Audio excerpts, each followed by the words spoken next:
ഒരു സംഖ്യയുടെ വർഗത്തോട് സംഖ്യയുടെ പകുതി കൂട്ടിയാൽ 18 കിട്ടും. സംഖ്യ ഏത്? ഓപ്ഷൻസ് ഉണ്ട് 6, 8, 12, 4.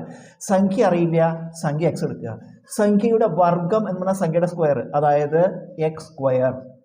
വർഗത്തോട് സംഖ്യയുടെ പകുതി പറഞ്ഞാൽ ബൈ 2 ഇടുക. സംഖ്യയുടെ പകുതി എക്സ് ബൈ 2. സംഖ്യയുടെ വർഗത്തോട് സംഖ്യയുടെ പകുതി കൂട്ടിയാൽ പ്ലസ് 2. അപ്പോൾ x square plus x by 2 സമം നമുക്ക് തന്നിട്ടുണ്ട്. കൂട്ടിയാൽ എത്ര കിട്ടും? 18 കിട്ടും എന്ന് പറഞ്ഞിട്ടുണ്ട്. നമുക്കിതിൽ ഏറ്റവും എളുപ്പമുള്ള വഴി ഇതിലത്തെ എക്സിന് ഓരോ ഓപ്ഷൻസ് കൊടുത്ത് നോക്കുക. നമുക്ക് ആദ്യം 6 എന്ന് കൊടുത്ത് വരിക്കുക. അപ്പോൾ എന്ത് വരും? 6 എന്ന ഓപ്ഷൻ കൊടുക്കുമ്പോൾ 6 സ്ക്വയർ പ്ലസ് 6 ബൈ 2. 6 സ്ക്വയർ എത്രയാണ്? 36 പ്ലസ് 6 ബൈ 2 3. 36 3 കൂട്ടുമ്പോൾ 39 കിട്ടുന്നത്, 18 അല്ല. അപ്പോൾ അതല്ല. അടുത്ത ഓപ്ഷൻ എടുക്കുക 8. ഇതിൽ വില കൊടുക്കുക x square. 8 square plus 8 by 2 സമം 8 സ്ക്വയർ 64 പ്ലസ് 8 ബൈ 2 4 കൂട്ടുമ്പോൾ 68, 18 കിട്ടുന്നുണ്ട്. അതുമല്ല. അടുത്ത ഓപ്ഷൻ 12.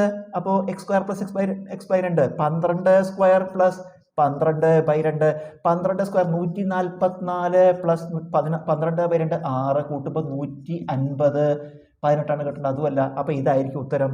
എന്താണ്? X square plus x by 2 4 square plus 4 by 2 4 square 16 plus 4 by 2 2 16 2 കൂട്ടുമ്പോൾ 18 കിട്ടി. നമുക്ക് 18 കിട്ടേണ്ടത്. അപ്പോൾ നമ്മുടെ ഉത്തരം 4 ആണ്.